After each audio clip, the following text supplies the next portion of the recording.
Maribel's stomach growls as she slides the plastic container through the iron bars. The sound cuts through the afternoon traffic on Lombard Street, buses hissing, car horns bleating, someone's radio spilling reggaeton into the October air. But all she hears is that hollow rumble in her own gut, the one that's been there since she gave half her lunch to Ms. Patterson in third period. The boy's hands shake as he reaches for the container. Not from cold. Philadelphia's autumn is mild today, the kind of golden light that makes the broken glass on the sidewalk glitter like jewelry. His hands shake because he's starving. Maribel recognizes the tremor. She's felt it herself on mornings when her mother works doubles and forgets to leave grocery money. For me? His voice cracks. 12, maybe. Definitely younger than her 14 years.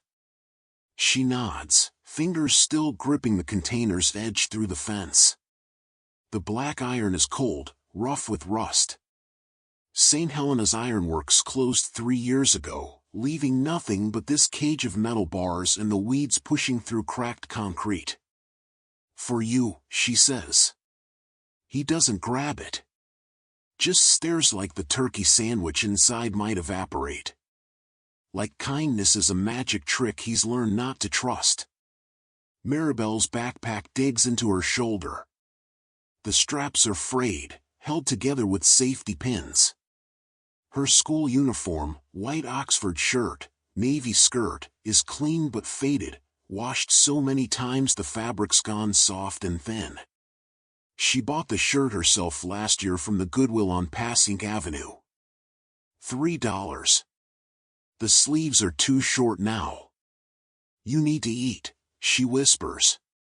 The boy's eyes lift to hers.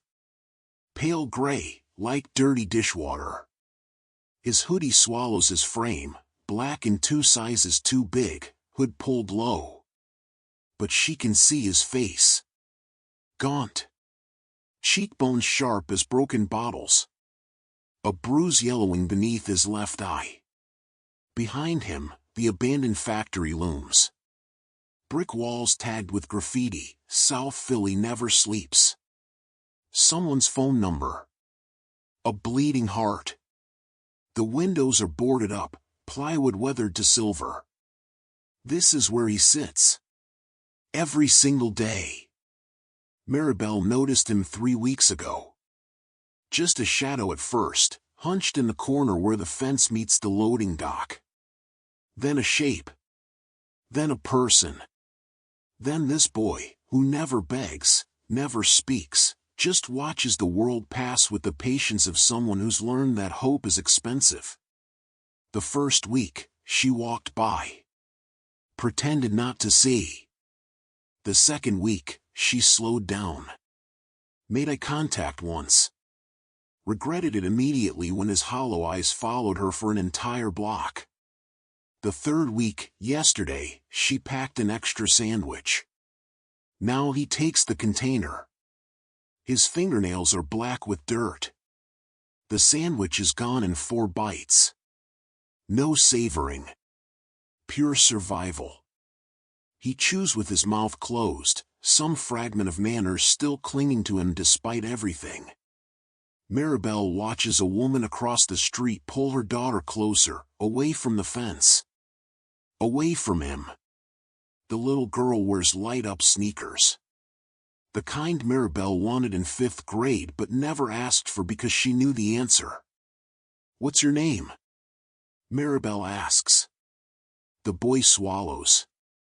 Wipes his mouth with the back of his hand. Nathan. I'm Maribel. I know. Her breath catches. How? He points at her backpack. There, in faded Sharpie across the front pocket, M. Knox. You come by every day, Nathan says. Same time. 3:47 p.m. She blinks. He's been counting. Tracking her. You're the only one who looks at me, he adds quietly. The admission settles between them like fog. Maribel shifts her weight. A SEPTA bus roars past, brakes squealing. The smell of diesel exhaust mixes with the sweetness of roasting peanuts from a vendor 2 blocks down. "Where do you live?" she asks. Nathan's face closes. He hands back the empty container through the bars. Their fingers brush. His skin is ice cold. "Around," he says. "Around where?" "Just around." Silence. She wants to push. Wants to demand an address, a parent's name, something. But the bruise under his eye stops her. The way his shoulders curl inward stops her. The fact that he's 12 years old and sitting behind an iron fence at 3:47 p.m. on a school day stops her. "I'll bring more tomorrow," Maribel says. Nathan's gray eyes widen. "You don't have to." "I know. Your lunch is yours. Half of it's yours now." He stares at her like she just spoke a foreign language. Like generosity is a word he's only seen in dictionaries, never in real life. "Why?" he whispers. Maribel doesn't know how to answer that. "Because I'm hungry too, but you're hungrier." "Because my mom taught me to share even when there's nothing to share." "Because the world is cruel and I'm tired of watching it win." Instead, she says, "Because you're counting crumbs like they're diamonds." Nathan looks down at his palm. There are breadcrumbs there, tiny fragments he's been collecting. He closes his fist around them. "They are," he says. A chill runs through Maribel's chest. Not cold. Something else. Recognition, maybe. She knows what it means to value the invisible. The overlooked. The scraps everyone else throws away. The autumn sun shifts.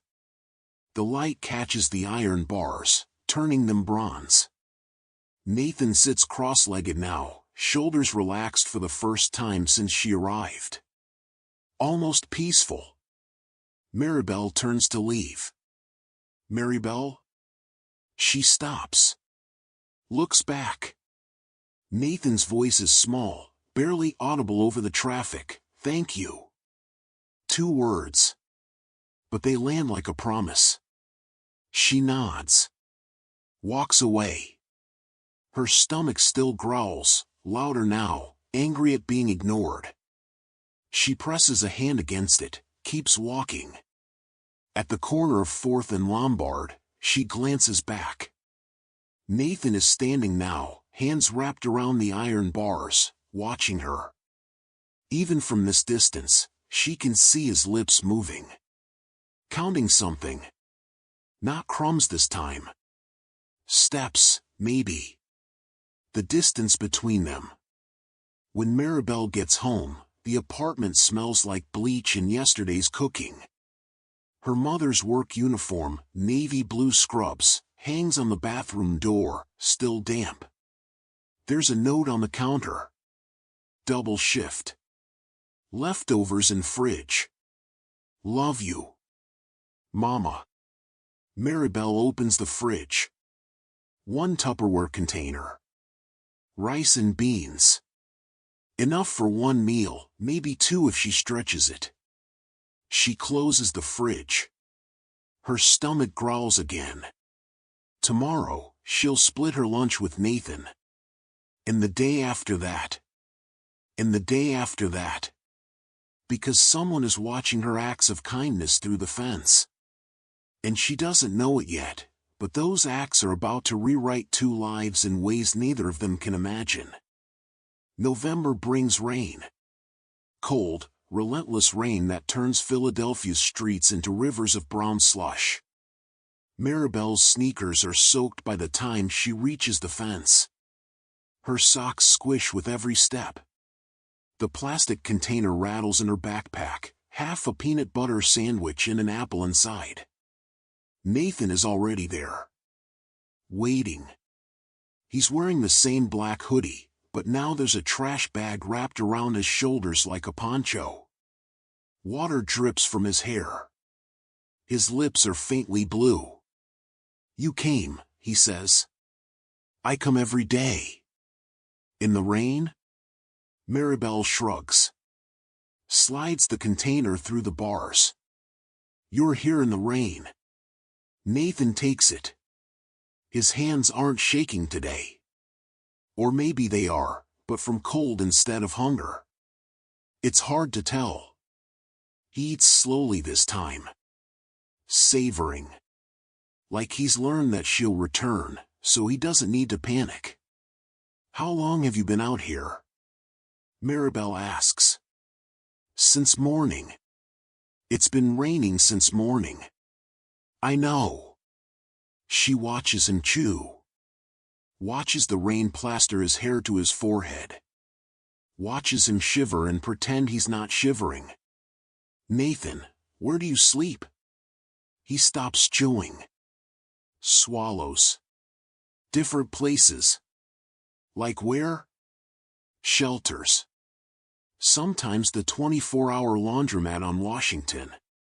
Sometimes under the overpass on I-95. Maribel's chest tightens. What about your parents? Nathan's jaw clenches. He takes another bite of sandwich. Chews for a long time. When he finally speaks, his voice is flat, rehearsed. Mom's gone. Dad's locked up. State took me twice.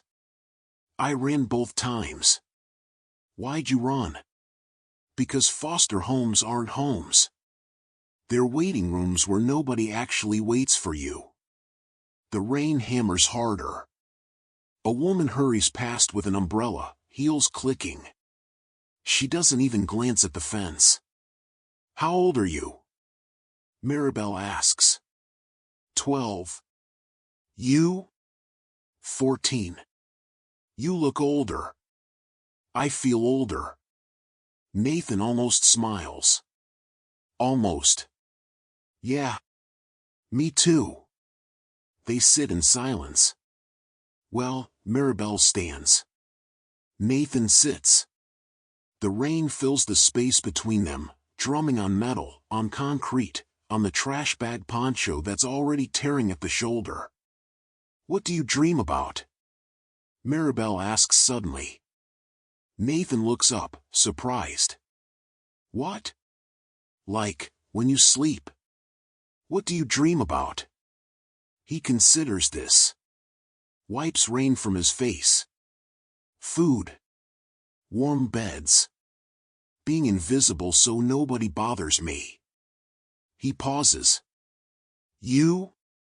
Being a nurse. Like my mom, but without the exhaustion. Without the double shifts. Maribel leans against the fence. I want to help people. For real. Not just survive. That's a good dream. Yeah? Better than mine. What's your real dream? Maribel presses. Not surviving. Thriving. Nathan sets down the container. Looks at her through the bars. Rain drips from his nose.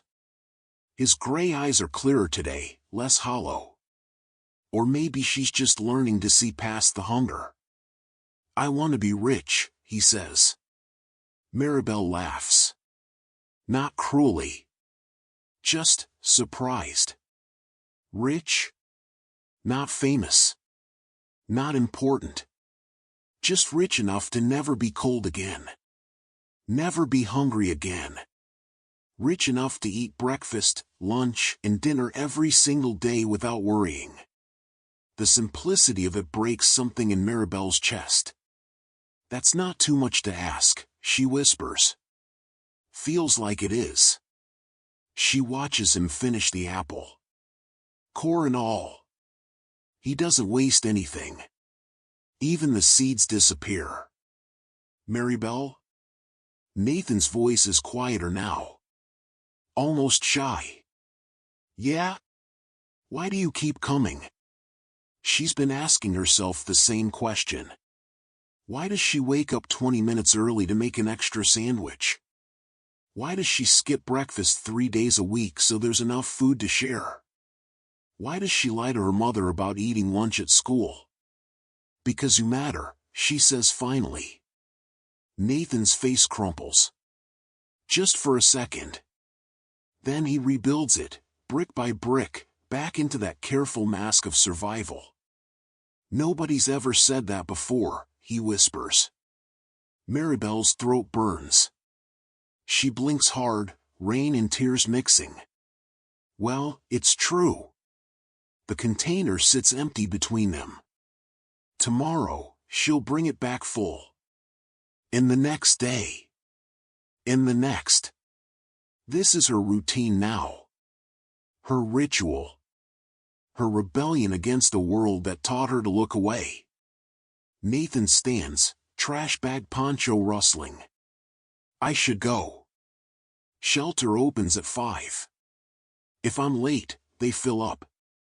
Will I see you tomorrow? If you're coming, I'm coming. Maribel smiles. Deal. She turns to leave. Makes it 3 steps before Nathan calls out. Maribel?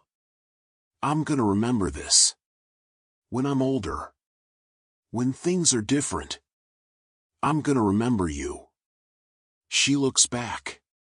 He's gripping the bars again, knuckles white. I'm gonna get rich, Nathan says. I don't know how, but I will. And when I do, he stops. Swallows. When I do, I'm coming back. The promise hangs in the rain-soaked air. Maribel nods. Doesn't argue. Doesn't laugh. Just believes him. Autumn dies slowly in Philadelphia. The leaves turn copper and rust, clinging to skeletal branches before finally surrendering to November wind.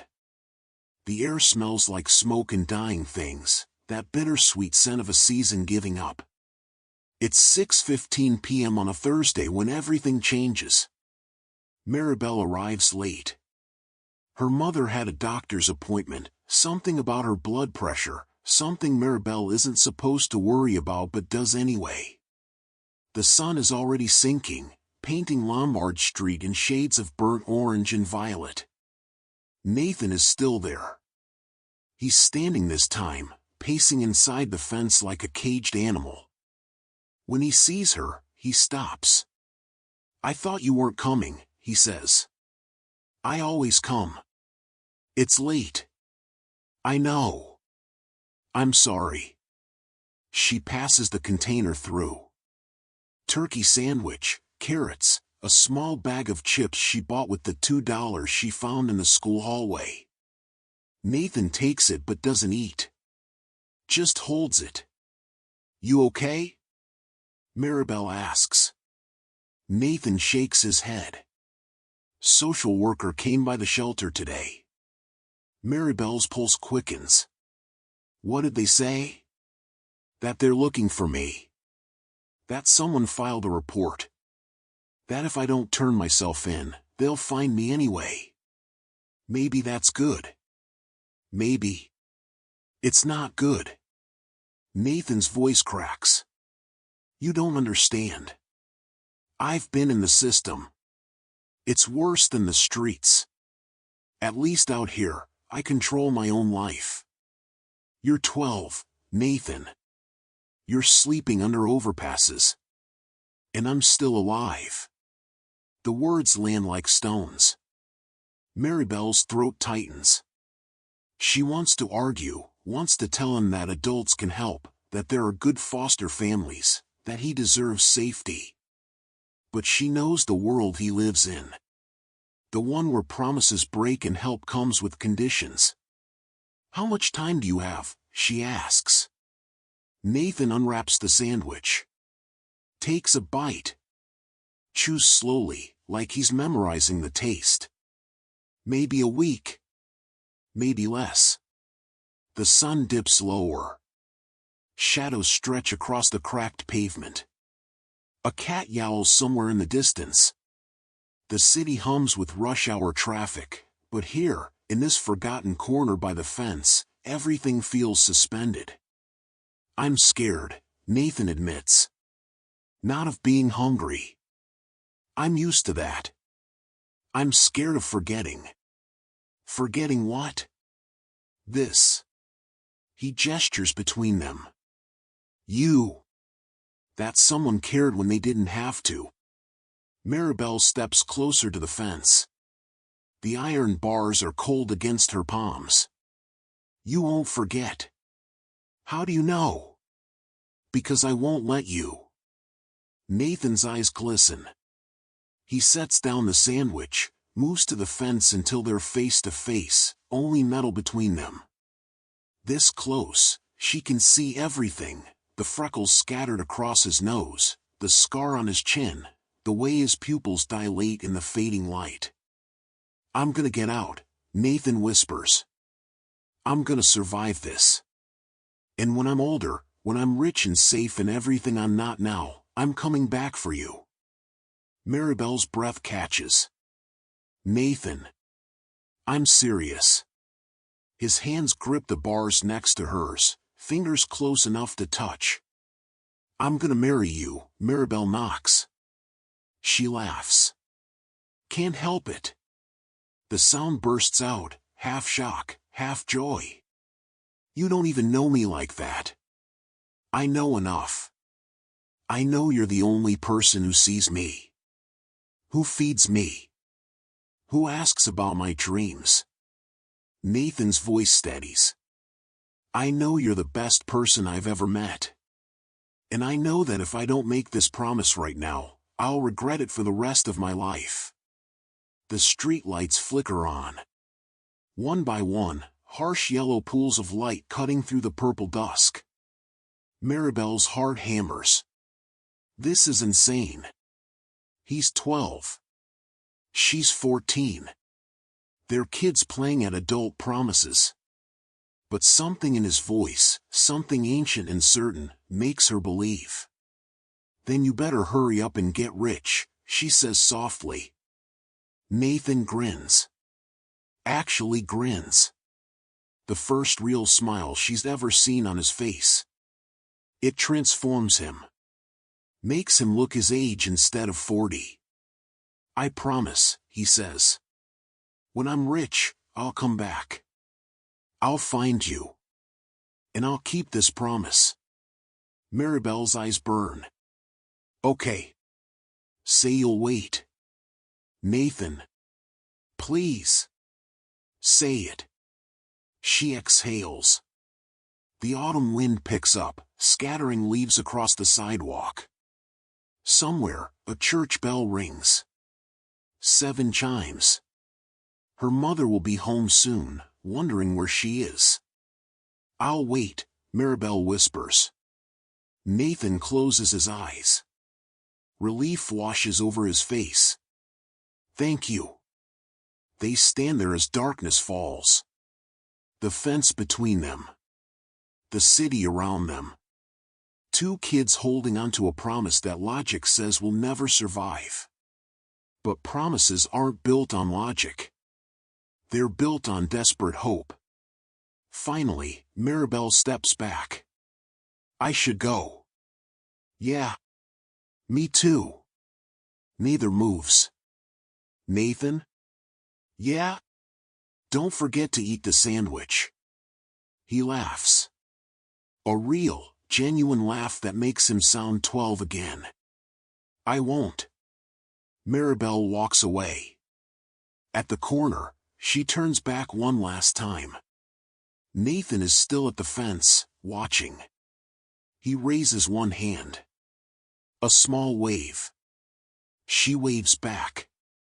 The next morning, Maribel packs an extra sandwich like always. Her mother is already gone for her shift, leaving behind a note. Doctor says I need to slow down. Bills say otherwise. Love you. Maribel folds the note. Tucks it in her pocket. Heads to school. At 3:47 p.m., she walks to the fence. Nathan isn't there. She waits 10 minutes. 20. The space behind the bars is empty. No hoodie. No trash bag poncho. No gray eyes watching. Just shadows and weeds and graffiti that suddenly looks hostile. Maribel's hands shake as she sets the container on the ground by the fence. Maybe he's late. Maybe he found a better shelter. Maybe. She returns the next day. And the next. And the next. The container sits untouched. Ants find it on day 3. Rain destroys it on day 5. Nathan is gone. And Maribel understands, with the cold certainty of a 14-year-old girl who's learned too early that the world breaks promises, that she may never see him again. But she keeps coming anyway. For 2 weeks. Then 3. Then a month. Until the fence is just a fence again. Until the promise becomes a memory. Until the boy named Nathan Cole fades into the category of beautiful, impossible things. She tells herself it's okay. That he's safe somewhere. That the system finally did its job. She tells herself she wasn't waiting. But late at night, when her apartment smells like bleach and her mother's exhaustion, Maribel pulls out a small plastic container, the replacement she bought, and runs her fingers over the lid.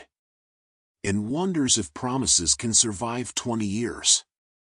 Time is a thief.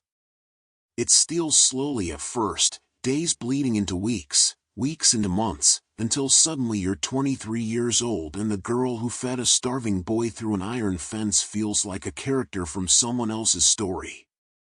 Maribel Knox learned to survive. High school was a blur of night shifts at the diner on Passink Avenue, fluorescent lights burning her eyes while drunk customers left dollar tips on $20 tabs. She graduated 3rd in her class. Not 1st, she didn't have time for perfect. 3rd was enough for the nursing scholarship at Community College of Philadelphia. Her mother died 2 weeks before graduation. Pulmonary embolism. The doctor said it was quick. Painless. Maribel knew better. Her mother had been dying in increments for years, double shifts, skipped meals, blood pressure pills she couldn't afford. The kind of slow death America reserves for women who work themselves to dust.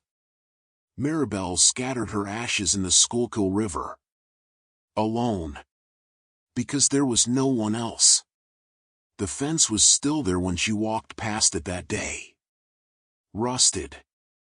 Graffitied. Forgotten. She didn't stop.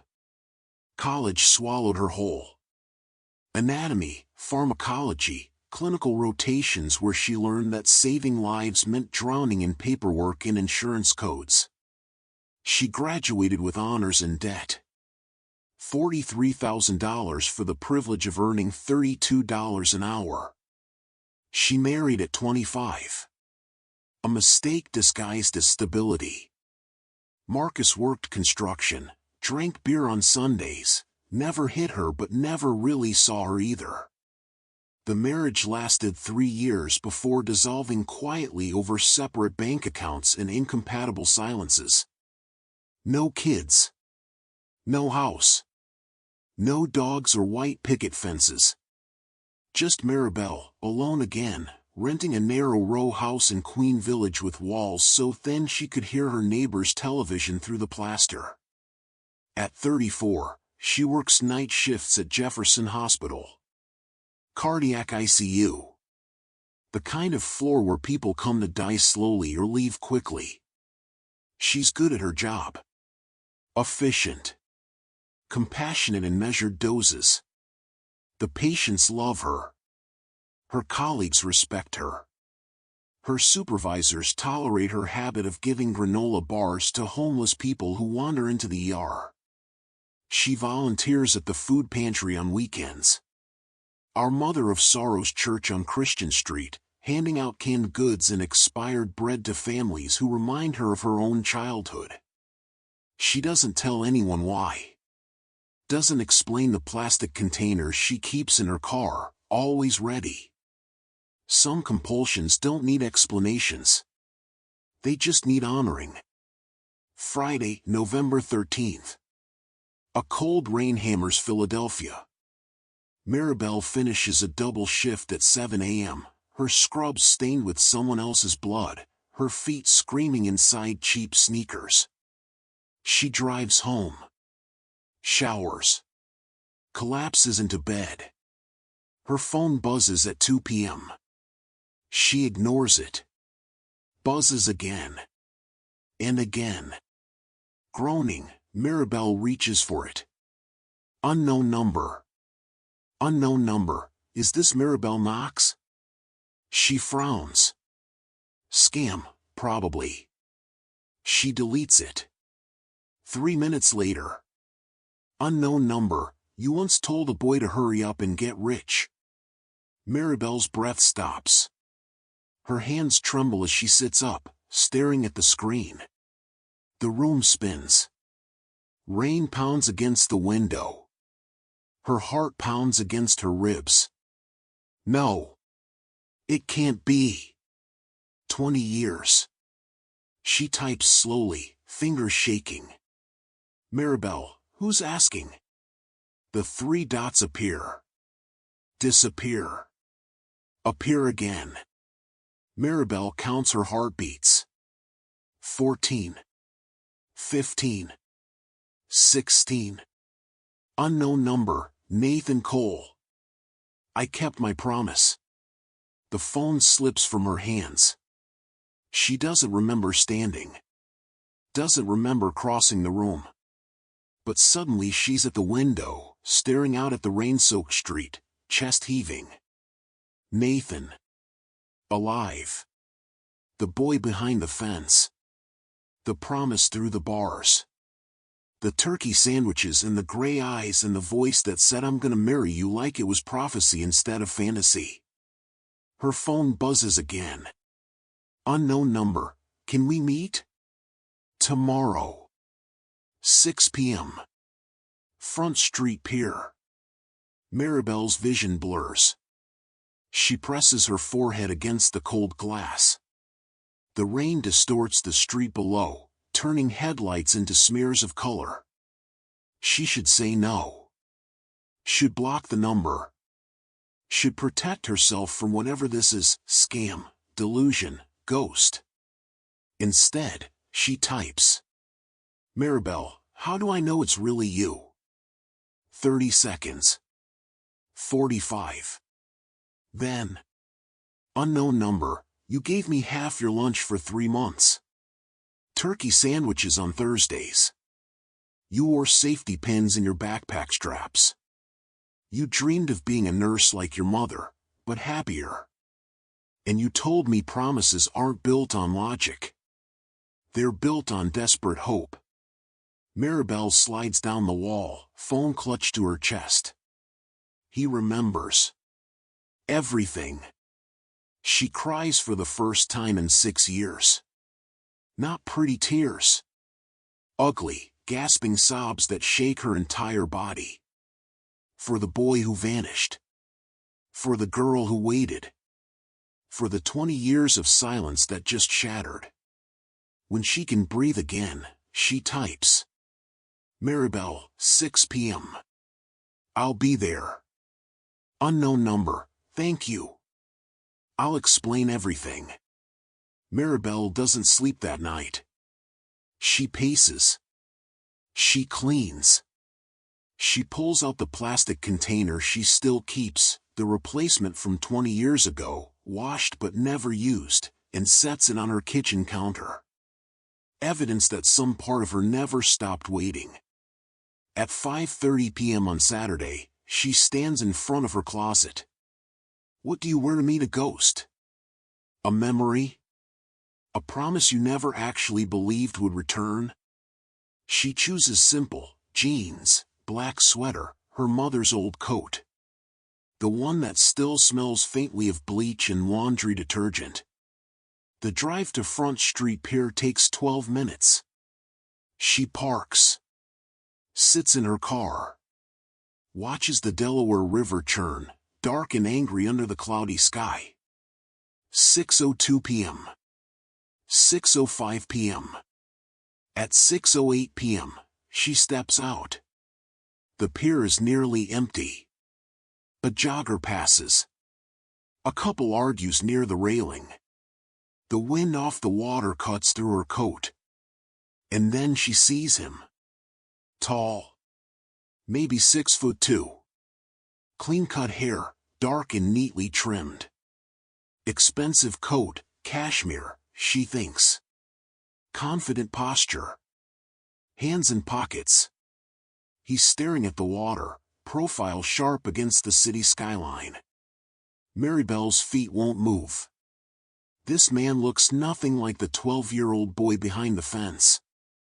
Nothing like the hollow-eyed child in the oversized hoodie. But when he turns, when their eyes meet, she knows. Gray eyes. Still gray. Still impossibly sad despite the wealth radiating from every thread of his clothing. Nathan, she whispers. He smiles. Nervous. Hopeful. Terrified. Maribel, he says. You remembered. And just like that, 20 years collapse into nothing. They don't touch.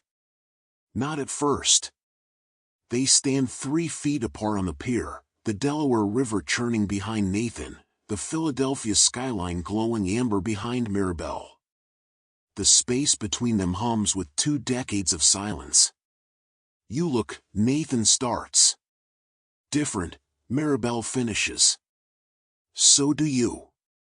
He laughs. It's the same laugh from the fence, but deeper now. Richer. I hope so. That hoodie was disgusting. The joke breaks something. Maribel's shoulders relax. She steps closer. Stops. Studies him. The gauntness is gone. He's filled out, not bulky, but solid. Healthy. His face has structure now, strong jaw, defined cheekbones. But the eyes are unchanged. Still that dirty dishwater gray that held too much sorrow at 12 and holds too much history at 32. How did you find me? Maribel asks. I've been looking for 3 years. Nathan pulls his hands from his pockets. No gloves despite the cold. I went back to the old neighborhood. The fence is still there. I know. You've been back? Maribel nods. Once. Years ago. It felt like visiting a grave. Nathan flinches. I'm sorry. For disappearing. Don't. Maribel holds up a hand. Just tell me what happened. Where you went.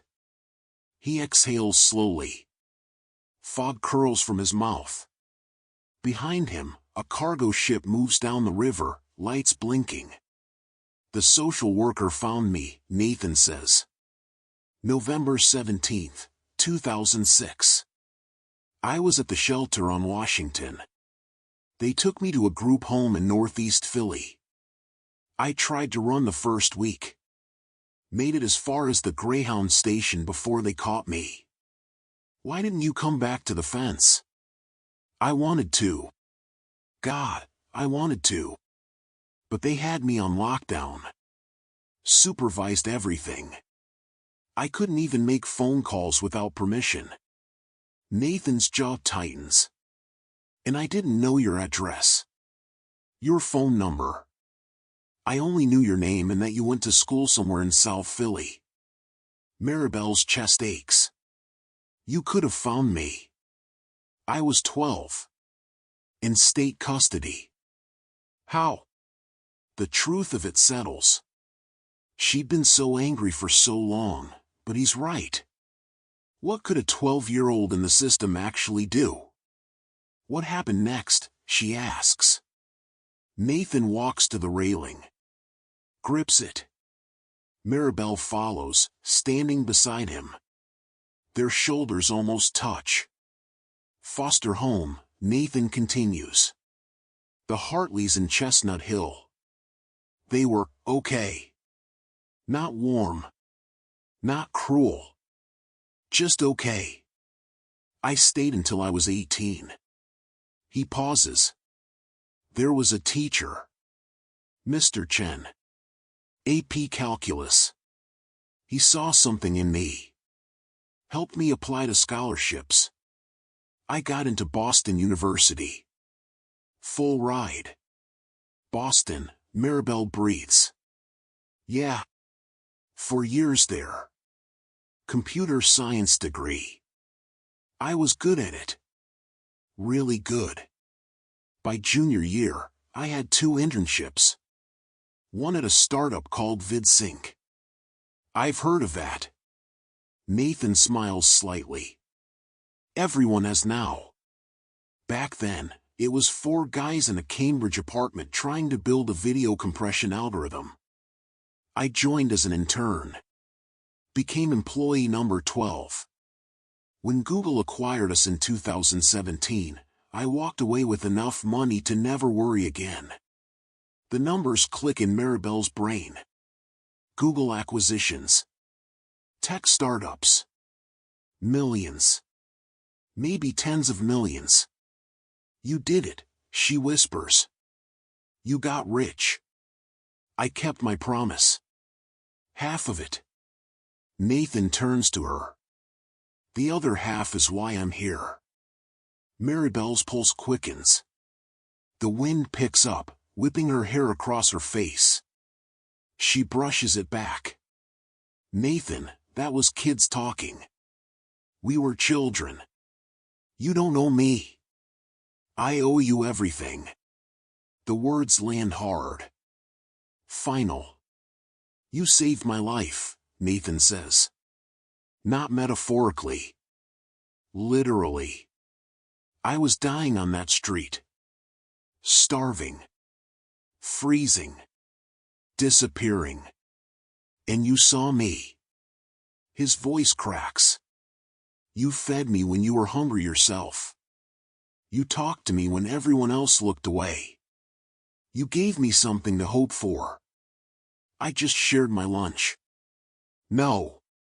Nathan's hand moves, stops inches from her arm. You shared your humanity. In a world that taught you to survive by hoarding, you gave.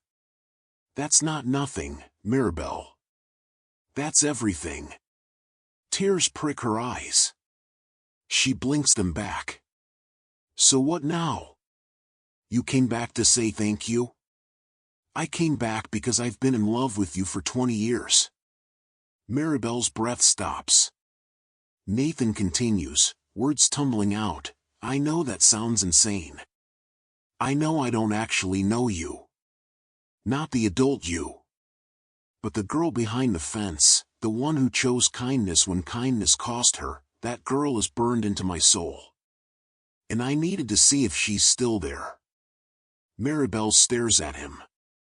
At this man in his cashmere coat with his tech fortune and his impossible confession. The cargo ship's horn blares. Someone on the pier laughs. The city lives around them, indifferent. She is, Maribel says quietly. Still there. Just tired. Then let me wake her up. Nathan. I'm not asking you to love me back. Not yet. I'm asking for a chance. Dinner. Coffee. Whatever you're comfortable with. Let me know you. The real you. And let me show you who I became because of you. Maribel's hands tremble. She shoves them in her pockets. This is crazy. I know. You could have anyone. Models. Executives. People from your world. I don't want my world. I want the girl who made me believe in goodness. Maribel closes her eyes. The wind bites her cheeks. 20 years of walls, built brick by brick through her mother's death, her failed marriage, her exhausting work, tremble. One dinner, she says finally. That's all I'm promising. Nathan's face transforms. Pure joy. The same expression he wore when she said she'd wait, 20 years ago at the fence. One dinner, he agrees. Tomorrow night? I work nights. Tuesday? Maribel nods. Tuesday. They stand there as darkness falls over the Delaware. The skyline lights flicker on. Somewhere, a bell tolls 7 times. Maribel? Nathan's voice is soft now. Almost shy. Yeah? Thank you. For remembering. For coming. She looks at him, really looks. Past the expensive coat and the confident posture to the 12-year-old boy still hiding inside. I never forgot, she whispers. And for the first time in 20 years, Maribel Knox allows herself to hope that maybe, just maybe, some promises do survive. The restaurant is called Vernick. Maribel knows it by reputation only, the kind of place nurses joke about never affording, where appetizers cost more than her hourly wage. She Googles it Tuesday afternoon, contemporary American, tasting menu, reservations booked months in advance. She almost cancels 3 times. At 6:45 p.m., she stands outside the entrance on Walnut Street, wearing the one black dress she owns and her mother's pearl earrings. The ones that aren't real pearls but look close enough in dim light. Nathan is already there. Waiting on the sidewalk. He's traded the cashmere coat for a tailored charcoal suit, no tie. When he sees her, his face softens. You came, he says. You sound surprised. Terrified, actually. I thought you might ghost me. Maribel almost smiles. I'm a nurse. We show up. Inside, the restaurant glows with Edison bulbs and exposed brick. The host recognizes Nathan immediately, leads them to a corner table away from the crowd. Quiet. Private. The kind of table you request when you're about to tell someone your life story. Maribel sits. The chair is impossibly comfortable. The menu has no prices. Order anything, Nathan says. Please. I know this place is intimidating? I was going to say obnoxious, but yes. She laughs. Actually laughs.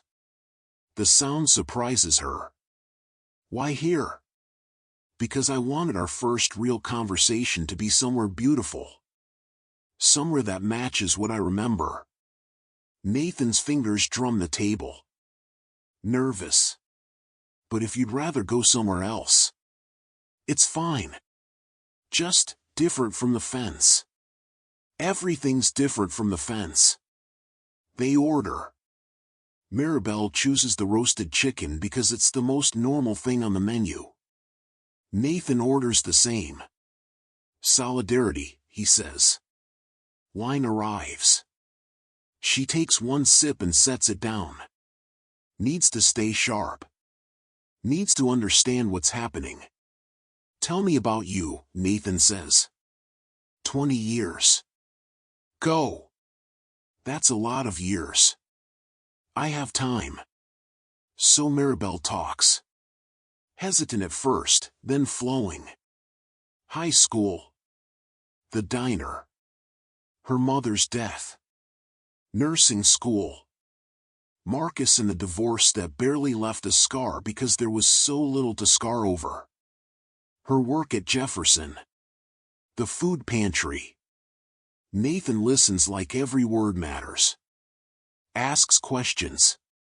Remembers details. You volunteer at a food pantry, he says. It's not a question. Every Saturday. Because of you. Yeah. His eyes glisten. He looks away, composing himself. When he looks back, there's something raw in his expression. I do the same thing, Nathan says quietly. In Boston. Every Tuesday. I pack boxes at the Greater Boston Food Bank. Maribel's breath catches. You're lying. I'm not. You're a millionaire who packs food boxes. Multimillionaire, technically. And yes. Nathan leans forward. You taught me that hunger isn't abstract. It has a face. A name. A person behind an iron fence who deserves to eat. I can't forget that. I won't. The chicken arrives. They barely touch it. What else? Maribel asks. After Google bought you out. What did you do?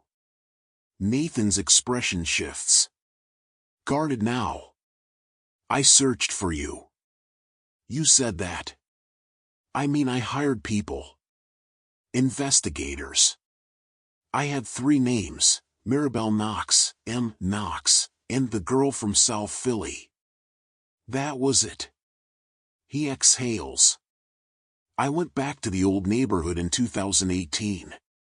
The fence was still there. I sat behind it for an hour, trying to remember exactly where you stood. Maribel's throat tightens. Nathan. I went to 3 different schools. Asked about you. They wouldn't release information because of privacy laws. I tried social media. Do you know how many Maribel Knoxes there are on Facebook? I'm not on Facebook. I know that now. She watches him. This man who made millions and spent them searching for a girl who gave him half a sandwich. It's romantic and terrifying in equal measure. I found your mother's obituary 6 months ago, Nathan continues. That's how I got your current last name. Knox.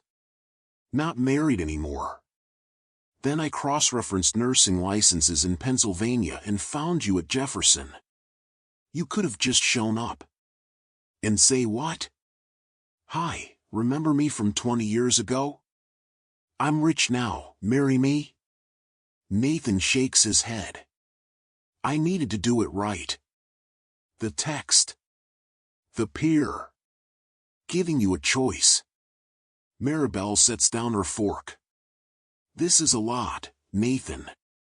You understand that, right? This whole thing, you searching for me, remembering everything, saying you've been in love with me, it's a lot. I know. Do you? Because from where I'm sitting, this feels like a fantasy you've been building for 2 decades. And I'm just a tired nurse who lives in a row house and eats cereal for dinner 4 nights a week. You're the person who saved me. I gave you food. You gave me hope. Nathan's voice rises, then drops. Other diners glance over. He lowers his voice. You were 14 years old and hungry yourself, and you still chose to share. That's not nothing, Maribel. That's character. That's who you are. Silence settles. The restaurant hums around them, clinking glasses, murmured conversations, the soft jazz from hidden speakers. I'm not that girl anymore, Maribel whispers. Yes, you are. You just hide her better. Her eyes burn. She blinks hard. What do you want from me, Nathan? He reaches across the table. Stops. Doesn't touch her hand, but hovers close. A chance. That's all. Let me prove that I'm not some fantasy. That I'm real. Flawed. Human. And that what I feel isn't just gratitude. What is it then? Love. The kind that waits 20 years and doesn't apologize for it. Maribel stares at his hand, suspended between them. 34 years old and she's forgotten what it feels like to be seen. Really seen. Not as a nurse or an ex-wife or a volunteer, but as herself. She places her hand in his. His fingers close around hers. Warm. Solid. Real.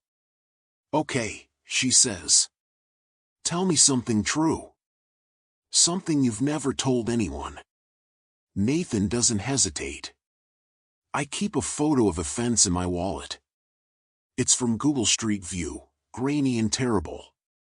But it's the exact angle where you used to stand. I look at it when I'm making big decisions. Ask myself, would the girl behind the fence be proud of this? Maribel's vision blurs. That's the saddest thing I've ever heard. Or the truest. They sit there, hands linked across white linen, while the restaurant moves around them. Two people stitched together by kindness and separated by time, finally in the same room again. There's something else, Nathan says. Something you need to know. About why I disappeared. About your mother. Maribel's pulse quickens. What about her? Not here. Can I show you? Show me what? Tomorrow. Come to my hotel. I have documents. Evidence. Things I discovered that you deserve to see. Fear prickles Maribel's spine. Nathan, you're scaring me. Don't be scared. Just trust me. One more time. She studies his face. The gray eyes that held hunger at 12 and hold secrets at 32. Tomorrow, she agrees. After my shift. The hotel is the Rittenhouse. Maribel knows this because the doorman calls her ma'am and the lobby has actual marble floors. She feels underdressed in her scrubs, hair still damp from a quick shower in the hospital locker room. Nathan meets her in the lobby. No suit today. Just jeans and a sweater. Trying to look normal. It almost works. Thank you for coming, he says. You made it sound urgent. It is. He leads her to the elevator. 12th floor. The hallway is silent, carpeted in deep burgundy. His room, suite, actually, overlooks Rittenhouse Square. Floor-to-ceiling windows. A view that probably costs more per night than Maribel makes in a week. Sit, Nathan says, gesturing to the couch. Maribel sits. Watches him move to the desk. He pulls out a folder. Legal size. Stuffed with papers. I told you I hired investigators, Nathan begins. To find you. But they found something else first. Something about your mother. Maribel's chest tightens. What are you talking about? Nathan sits beside her. Opens the folder. Inside, photocopies of documents, bank statements, handwritten letters. In 2006, Child Protective Services removed me from the streets, Nathan says. Standard procedure. But there was a complication. I had bruises. Evidence of abuse from before I ran away. They wanted to file charges against my father, but he was already in prison. The case was a mess. I don't understand what this has to do with. Someone paid for a lawyer. A good one. Pro bono, supposedly. But it wasn't pro bono. Nathan slides a bank statement across. Your mother paid for it. Maribel's vision tunnels. The statement shows a withdrawal, $2,500. November 2006. Account holder, Gloria Knox. That's impossible, Maribel whispers. We didn't have that kind of money. She saved it. Slowly. Over months. Maybe years. Nathan pulls out another document. A receipt from a law office in Center City. The lawyer, Martin Schaefer, he specialized in family law. Your mother contacted him. Explained the situation. Asked him to take my case. Maribel's hands shake as she reads. Her mother's name. Her mother's signature. Her mother's savings, the savings Maribel never knew existed, gone. Spent on a boy behind a fence. Why? Maribel's voice cracks. Why would she do that? Nathan pulls out a letter. Handwritten. The ink is faded, but Maribel recognizes the looping cursive immediately. Her mother's handwriting. Dear Mr. Schaefer, Nathan reads aloud. I am writing to request your help with a child who will die if someone does not intervene. My daughter has been feeding him for 3 months. She does not know I watch her do this. She does not know I follow her route to make sure she is safe. But I see him. And I see what happens to children like him when no one cares. Please help him. I cannot afford much, but I can afford this. Thank you. Gloria knocks. Maribel can't breathe. The room spins. She presses her hands to her face, shoulders shaking. She knew, Maribel sobs. She knew the whole time. She saved my life, Nathan says quietly. She saw you giving away your lunch and instead of stopping you, she protected us both. She hired the lawyer who got me into the Hartley's foster home. The good one. The one that kept me safe. She never told me. I don't think she wanted credit. I think she just wanted you to keep being you. Kind. Generous. Unafraid. Maribel looks up through tears. How did you find this? The investigator tracked my case file. Found the lawyer's name. Schaefer is retired now, but he kept records. When I explained who I was, who you were, he showed me everything. Nathan pulls out the final document. A note, written in her mother's hand on a scrap of paper. Maribel thinks she's saving one boy. She doesn't know she's saving herself too. Teaching herself that love is action. I will not take that from her. GK. Maribel dissolves. 20 years of grief for her mother, combined with this revelation, crack her open. Nathan wraps his arms around her and she clings to him, crying into his shoulder. She worked herself to death, Maribel gasps between sobs. For us. For everyone. And I never knew. She knew what mattered, Nathan whispers. And she chose it anyway. They sit like that for a long time. Maribel crying.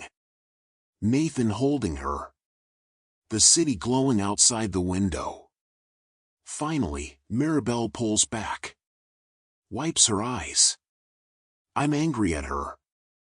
For not telling me. For not letting me thank her. She didn't need thanks. She needed you to keep being kind. I could have helped her. With money. With Maribel. Nathan cups her face gently. You were 14. What could you have done? Something. Anything. You did. You fed me. And she made sure it mattered. Maribel stares at the documents scattered across the couch. Evidence of a love so quiet it waited 20 years to be discovered. Why are you showing me this? She asks. Nathan's expression shifts. Vulnerable now. Because I didn't come back just to thank you. I came back to honor a debt I can never repay. Your mother gave me life. You gave me hope. And I need you to understand that everything I am, everything I built to be worthy of that. Nathan. I'm in love with you, Maribel. Not the idea of you. You. The woman who volunteers at food pantries and works night shifts and keeps her mother's pearls even though they're not real. The woman who still carries a plastic container in her car just in case. He pauses.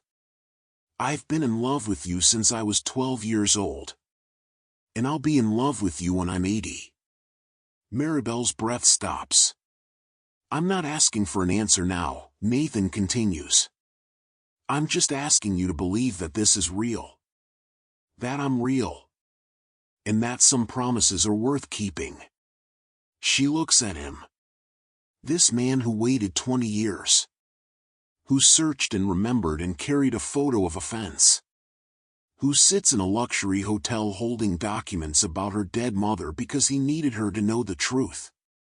I believe you, Maribel whispers. Nathan exhales. Relief washes over his face. But I'm scared, she admits. Me too. What if we're not who we think we are? What if the people we remember are gone? Then we'll learn who we are now. Together. Maribel stands. Walks to the window.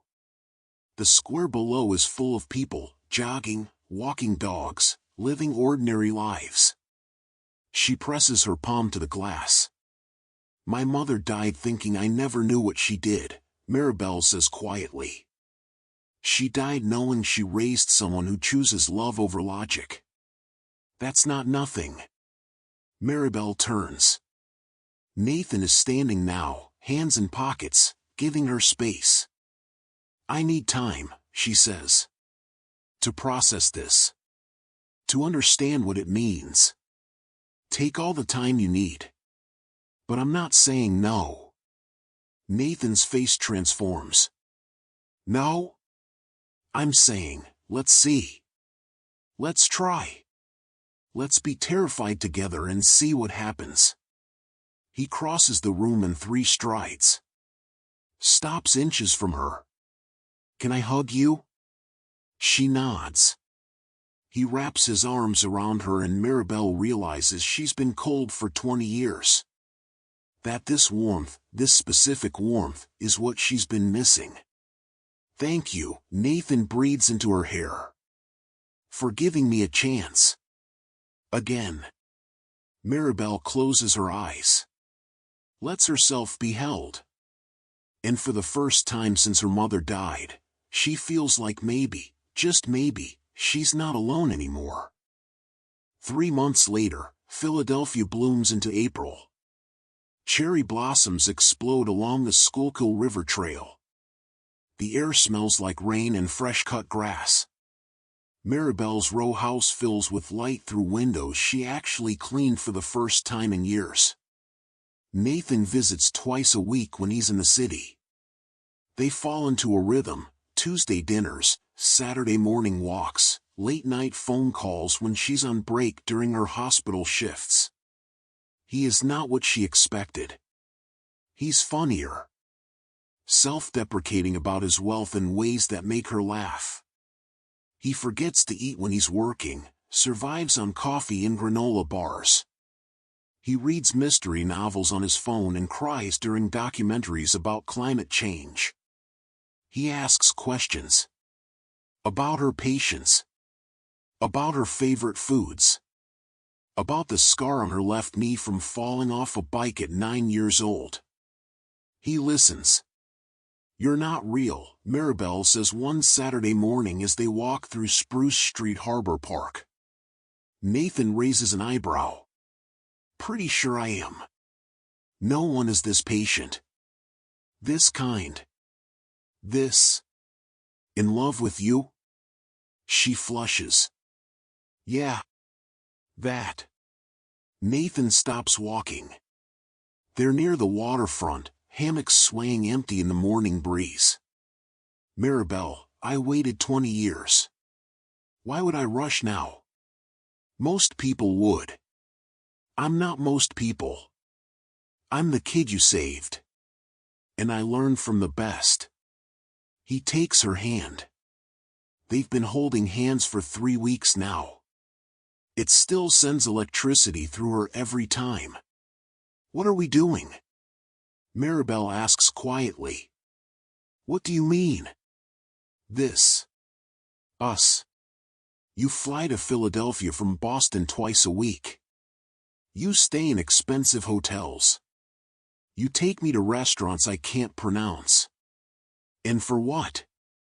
A tired nurse who? Stop. Nathan's voice is firm. Don't do that. Do what? Minimize yourself. You're not just anything. You're everything. Maribel pulls her hand away. Crosses her arms. You're romanticizing me. You're in love with a memory. I'm in love with the woman standing in front of me who volunteers at food pantries and cried during the last episode of that medical drama and keeps her mother's pearls in a box she opens every Sunday. Nathan steps closer. I see you, Maribel. Not the girl from 20 years ago. You. Now. And I'm choosing you anyway. Her eyes burn. What if I disappoint you? Impossible. You don't know that. Yes, I do. Because you could disappoint me 1,000 times and I'd still choose you. Maribel looks away. Watches the Delaware River move, endless and indifferent. I'm scared, she admits. Of what? That you'll leave. That this is temporary. That I'll wake up and you'll be gone again. Nathan's face crumples. Maribel. I waited, Nathan. I know I said I didn't, but I did. 20 years of telling myself you were gone and still checking every face in every crowd. And when you came back, it felt like a miracle. But miracles don't last. This one will. How do you know? Nathan pulls a small box from his jacket pocket. Maribel's breath stops. I wasn't going to do this yet, Nathan says. I had a whole plan. June. Rittenhouse Square. Flowers. But I can't wait anymore. He opens the box. Inside, a ring. Simple platinum band with a single small diamond. Elegant. Understated. Perfect. Marry me, Nathan says. Not because I'm rich. Not because I owe you. Because I love you. Because I've loved you since I was 12 years old and that love only grew when I learned who you became. Because you are the best decision I never made, you just happened to me. And I refuse to let you go. Maribel stares at the ring. Her hands shake. Maribel knocks. Nathan continues. Will you marry me? The question hangs in the April air. Yes sits on her tongue. But fear rises faster, a tidal wave of abandonment, broken promises, her mother's death, Marcus's indifference, 20 years of learning that love is temporary. I need time, she whispers. Nathan's face falls. Just for a second. Then he recovers, closes the box. Okay, he says. Okay? I said I'd wait. I meant it. You're not angry? I'm terrified you'll say no. But I'm not angry. Nathan puts the box back in his pocket. Take all the time you need. I'm not going anywhere. Maribel's vision blurs. You promise? I promise. When I'm rich, I'll come back. Remember? I kept that promise. I'll keep this one too. She reaches for him. Wraps her arms around his waist. Buries her face in his chest. I'm sorry, she sobs. Don't be. This is hard. I understand. I want to say yes. I do. But But you need to believe it's real first. I get it. They stand there as joggers pass, as couples laugh nearby, as the city lives around them. Two people stitched together by the past, struggling to trust the future. I have to leave tomorrow, Nathan says quietly.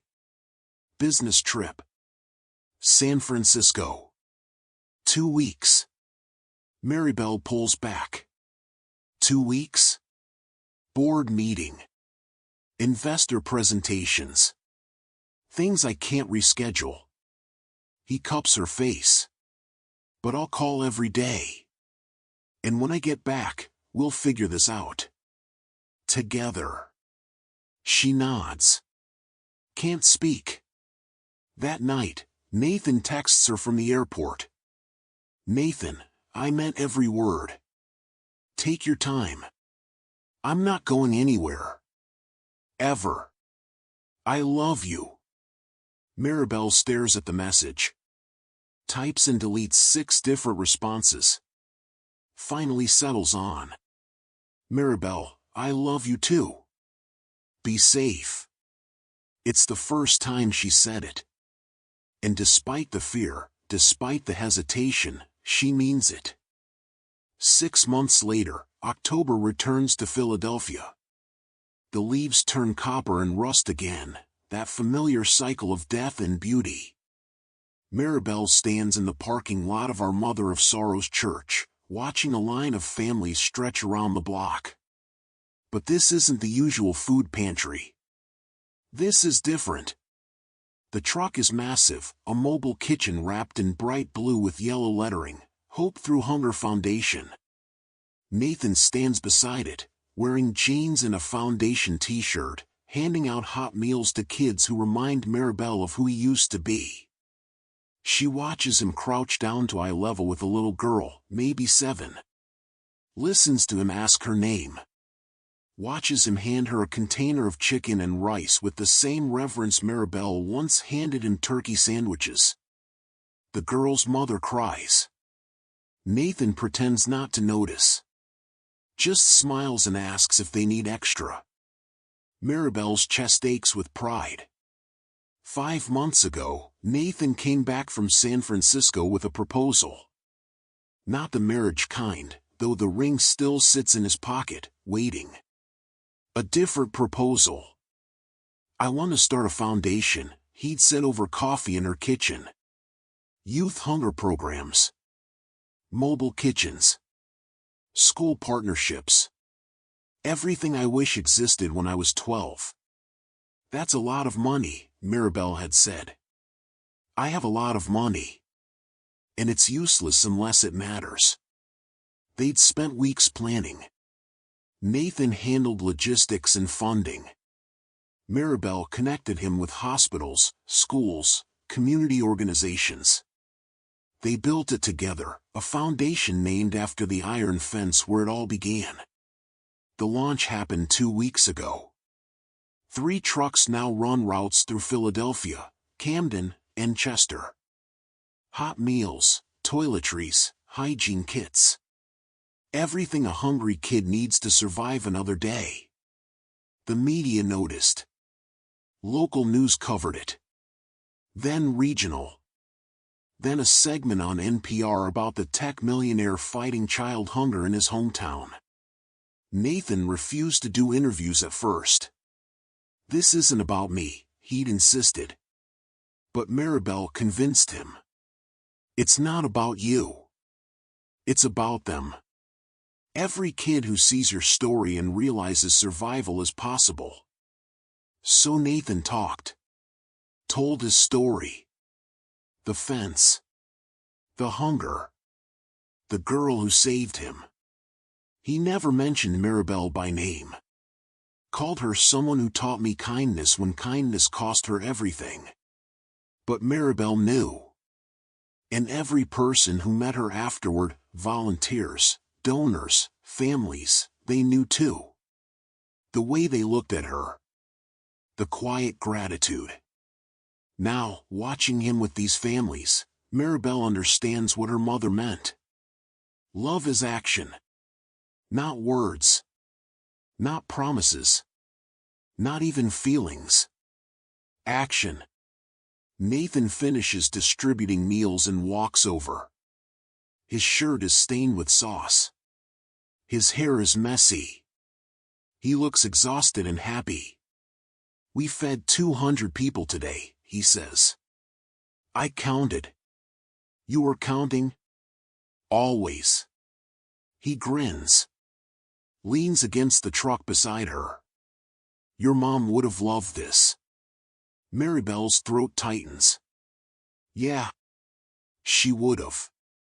We're naming the next truck after her. The Gloria Knox Mobile Kitchen. I already ordered the wrap." Maribel turns sharply. "You didn't." "I did. It's permanent. Launching next month." Nathan's voice softens.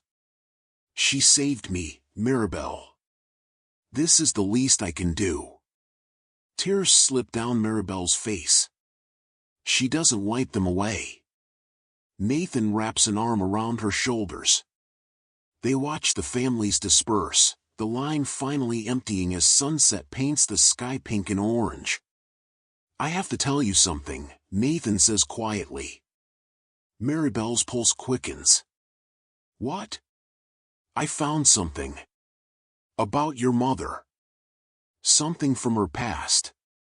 The world tilts. "What kind of something?" Nathan pulls out his phone. Shows her an email from the same investigator who found Gloria's bank statements. The subject line reads, "Urgent, Gloria Knox history." "I haven't opened it yet," Nathan says. "I wanted you to be with me when I did." "Why urgent?" "I don't know. But the investigator marked it priority. Said it's something we both need to see." Maribel stares at the email. Fear prickles her spine. "Should we open it?" "That's up to you." She hesitates.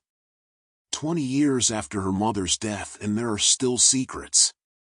Still mysteries. "Not here," Maribel decides. "Tonight. At my house." Nathan nods. Puts the phone away. They help volunteers pack up the truck. Load empty containers. Wipe down surfaces. By the time they finish, the street is dark and empty. Nathan drives her home. Parks outside her row house. They sit in silence, engine ticking as it cools. Whatever it says, Nathan begins, it doesn't change who she was. What if it does? Then we'll deal with it. Together. Maribel looks at him. This man who built a foundation in her mother's honor. Who waited 20 years and asked nothing in return except a chance. "The ring," Maribel says suddenly. "Do you still have it?" Nathan's eyes widen. "Yeah. Always." "Why?" "Ask me again." Maribel. "Ask me." Nathan reaches into his pocket. Pulls out the small velvet box. Opens it. The diamond catches the streetlight. "Maribel Knox," he says, voice shaking. "Will you marry me?" She doesn't hesitate this time. "Yes." Nathan's face transforms. "Yes? Yes. I'll marry you. I love you." I'm terrified and I'm saying yes anyway. He kisses her. Finally. Their first real kiss, not a peck on the cheek or a forehead touch, but a full kiss that tastes like hope and salt and 20 years of waiting.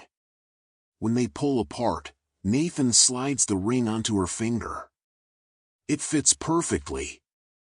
"I'm going to spend the rest of my life proving you made the right choice," Nathan whispers. "You already did.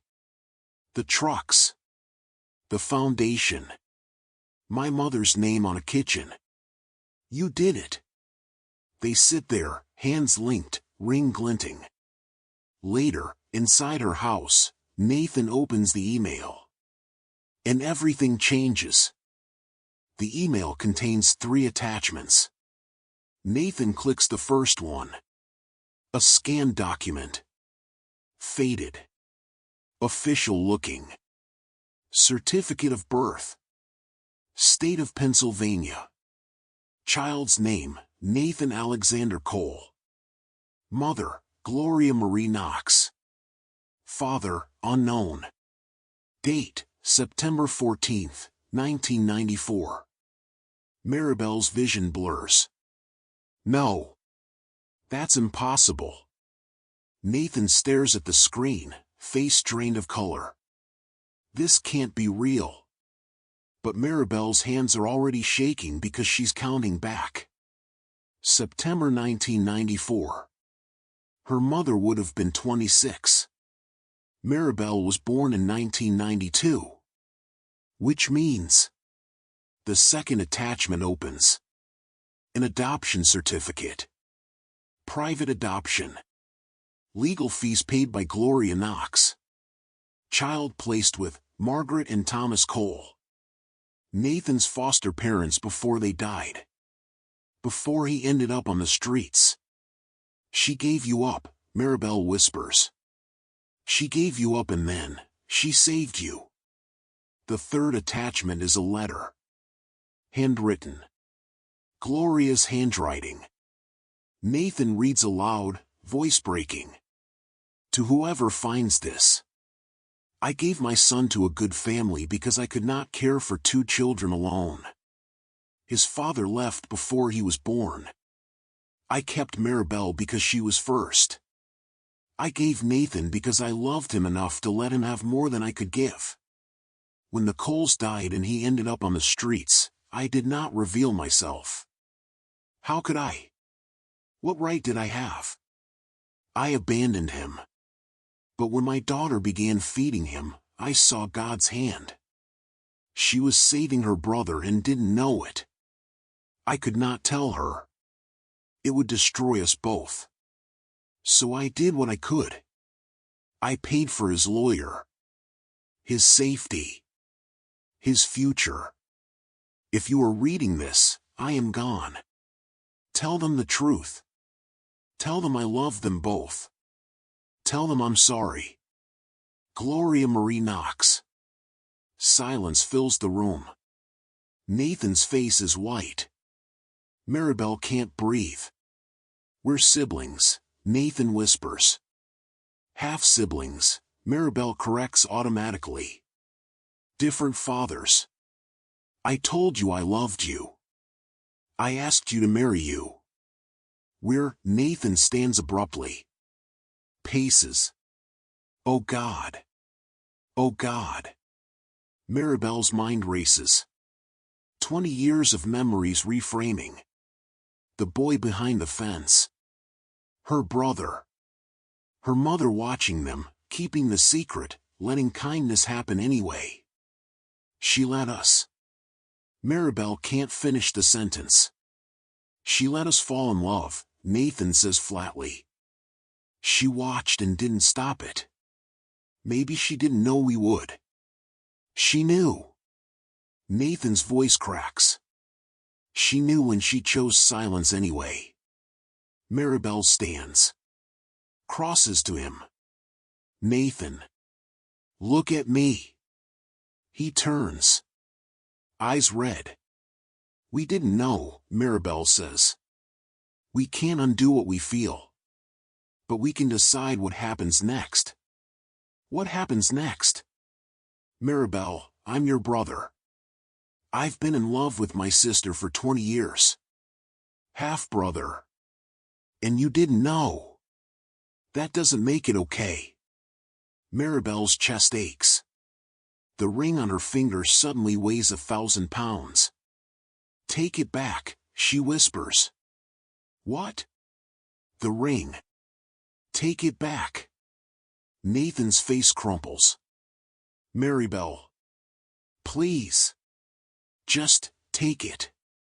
She slides it off. Hands it to him. Their fingers brush and she flinches.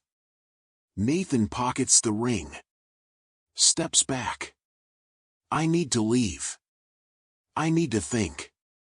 Nathan, wait. I can't. I'm sorry. I can't. He grabs his coat. Heads for the door. Where are you going? Maribel calls. I don't know. Anywhere. I need to process this. The door closes.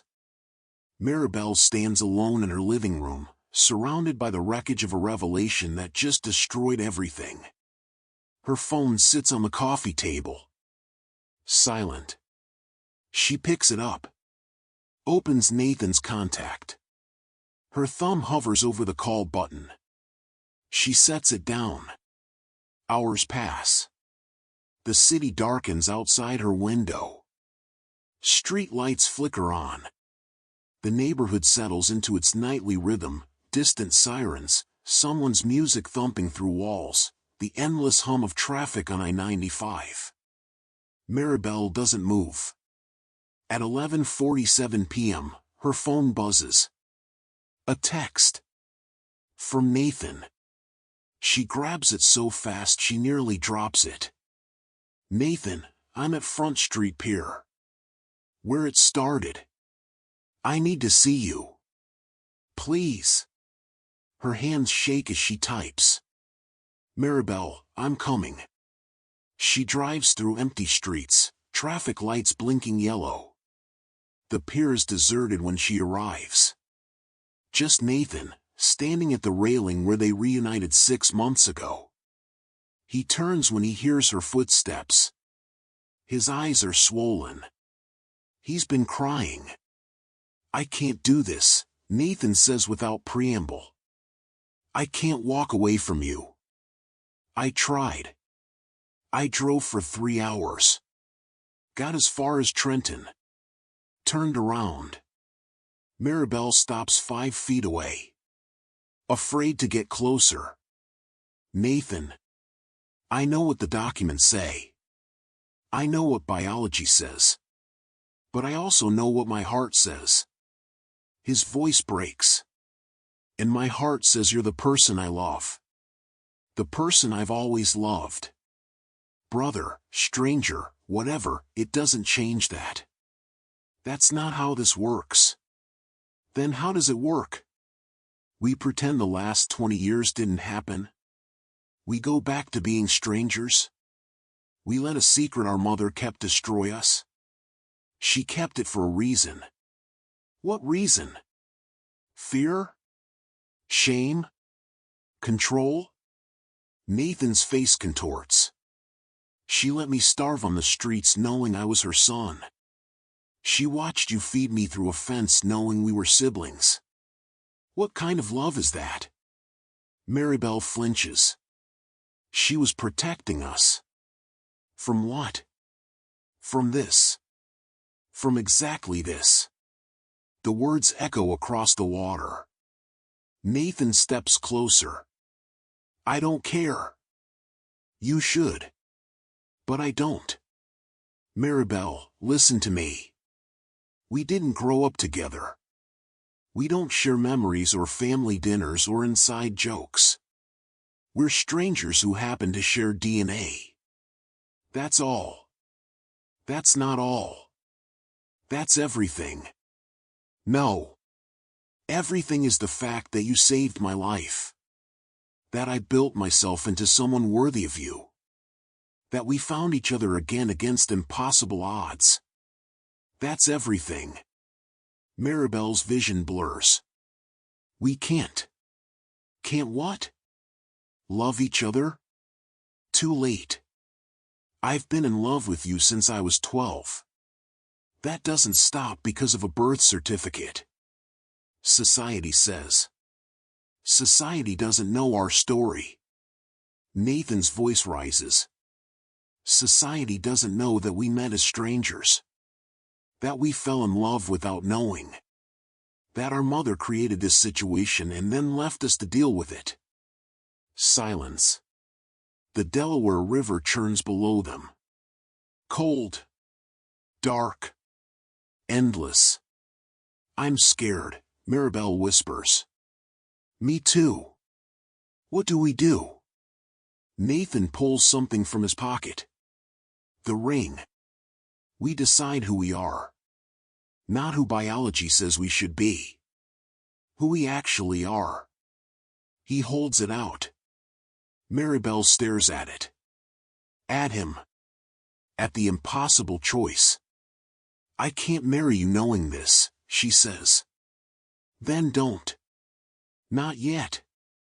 Not until you're ready. But don't walk away. Please. I'm begging you. Don't let her secret destroy what we built. Maribel closes her eyes. Sees her mother's face. Hears her voice, love is action. Gloria gave up a son to save him. Then spent her savings to save him again. Then watched her daughter love him without ever revealing the truth. Was it protection? Manipulation? Sacrifice? Maybe all three. There's something else, Nathan says quietly. In the investigator's email. A fourth attachment I didn't open. Maribel's eyes snap open. What? Nathan pulls out his phone. Opens it. Shows her. Video file, gloria_confession.mov. It's dated 3 days before she died, Nathan says. Like she knew. Like she wanted to explain. Maribel's hand shakes as she takes the phone. Should we watch it? I think we have to. She presses play. The video is grainy. Shot on a phone. Gloria Knox sits in what looks like a hospital room, wearing a patient gown. Her face is gaunt. Tired. But her eyes are clear. Maribel. Nathan. Her voice crackles through the speaker. If you're watching this, then you know. And I'm sorry. I'm so sorry. She pauses. Takes a breath. I gave Nathan up because I was drowning. Single mother, 1 daughter, barely surviving. When I got pregnant again, I knew I couldn't do it. So I found the Coles. Good people. They loved him. I thought that was enough. Gloria's voice breaks. When they died and he ended up on the streets, I almost told him. Almost claimed him. But what right did I have? I abandoned him once. Why would he trust me? Tears streamed down the screen Gloria's face. Then Maribel started feeding him. My beautiful daughter who learned kindness from watching me work myself to death. And I saw God giving me a second chance. Not to claim him, but to save him through her. She wipes her eyes. I knew it was wrong. Letting them bond without knowing. But I also knew that if I told the truth, everything would shatter. So I chose silence. And I chose to help from the shadows. The lawyer. The safety. The future. Gloria looks directly into the camera. If you're watching this together, then something grew between you. Love, maybe. And you're angry at me for not stopping it. But here's what you need to understand. You didn't grow up as siblings. You met as strangers. You chose each other freely. That's real. She coughs. Recovers. Society will judge you. Family will judge you. Hell, I'm judging myself right now. But I also know this, love that survives 20 years of separation isn't something to throw away. It's something to protect. Her voice strengthens. So here's my final act as your mother. I release you. Both of you. From shame. From obligation. From societal expectations. You decide who you are. What you become. How you love each other. Gloria smiles through tears. Be happy. Please. That's all I ever wanted. For both of you. Be happy. The video ends. Maribel and Nathan stand frozen. The phone's screen goes dark. She knew, Maribel whispers. She knew what would happen and she gave us permission anyway. Nathan's face is wet with tears. What do we do? Maribel looks at him. Really looks. Past the revelation. Past the biology. Past everything except the truth. This man waited 20 years. This man built a foundation in her mother's name. This man loves her with the kind of certainty that doesn't apologize. And she loves him back.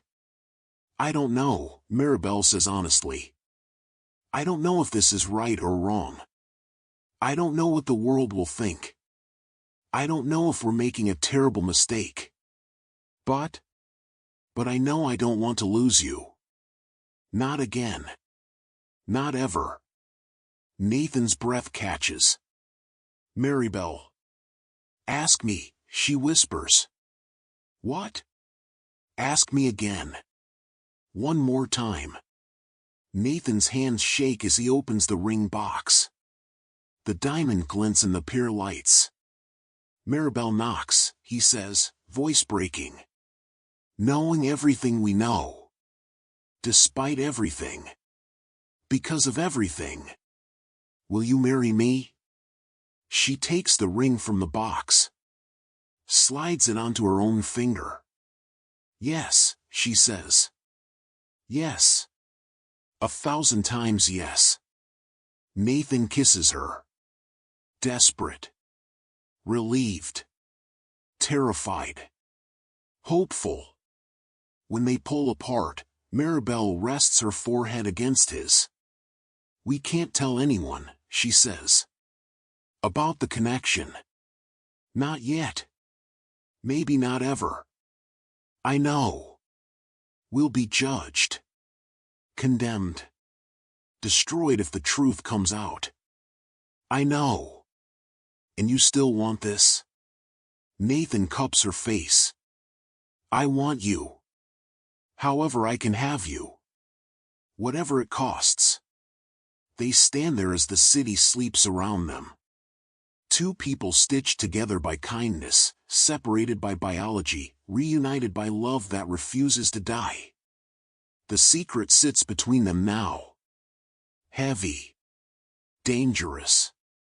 But so does the promise. And some promises, the ones built on desperate hope and 20 years of waiting, are worth protecting. Even if the world would never understand. 6 weeks later. Maribel stands at her bathroom mirror, applying lipstick. The ring on her finger catches the light. Her phone buzzes. A text from Nathan. Nathan, flight landed. 3 hours delayed. I'm so sorry. Are you still at the pier? She frowns. Checks the time. 9:47 p.m.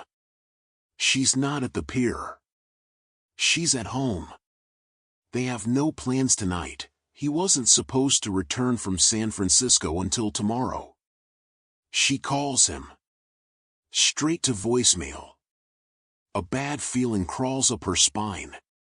She texts back. Maribel, what are you talking about? You weren't supposed to be back until tomorrow. No response. She tries calling again. Voicemail. Then her phone buzzes. Unknown number. A voicemail notification. She plays it. Nathan's voice, shaky and wrong. Maribel. I found something. About your mother. Something I discovered in San Francisco that changes everything. I'm not sure I should come back. I'm not sure we can do this. There's more to the story. More she didn't tell us. And I think. Static. The message cuts off. Maribel's heart hammers. She tries calling the unknown number. Disconnected. She tries Nathan's phone again. Nothing. A text appears. From his number. Nathan, I found something about your mother. Something you need to see. I'm not sure I should come back. Her hands shake as she reads it. What could possibly be worse than what they already know? What secret could be powerful enough to make him question everything again? She grabs her keys. Runs to her car. Drives to Front Street Pier through rain that just started falling. The pier is empty. No Nathan. No missed connections. No explanations. Just her. The river. And a text message that makes no sense. She stands there, phone clutched in her hand, rain soaking through her coat. And realizes that some stories don't end with answers. They end with questions. What did he find? Will he come back? And can love, even love that survived 20 years and a revelation that should have destroyed it, survive one more secret? Maribel stares at the river. At the city lights reflected in black water. At the ring on her finger that suddenly feels like both a promise and a warning. Somewhere in San Francisco, Nathan knows something. Something about Gloria Knox. Something that might unravel everything they've fought to build. And as the rain falls harder, washing away certainty and leaving only fear, Maribel understands. The boy behind the fence returned. He kept his promise. He asked her to marry him. She said yes. But destiny has one more move to make. And she's terrified of what it might be. Thank you for reading this story of love, loss, and impossible promises. If you found yourself moved by Maribel and Nathan's journey, please share this story with someone who needs to remember that kindness, even the smallest act, can rewrite an entire life. What do you think Nathan discovered? What secret could be powerful enough to threaten their future? Comment below with your theories. And remember, the next time you see someone counting crumbs like diamonds, stop. Look. Care. You might just save a life. Or change your own.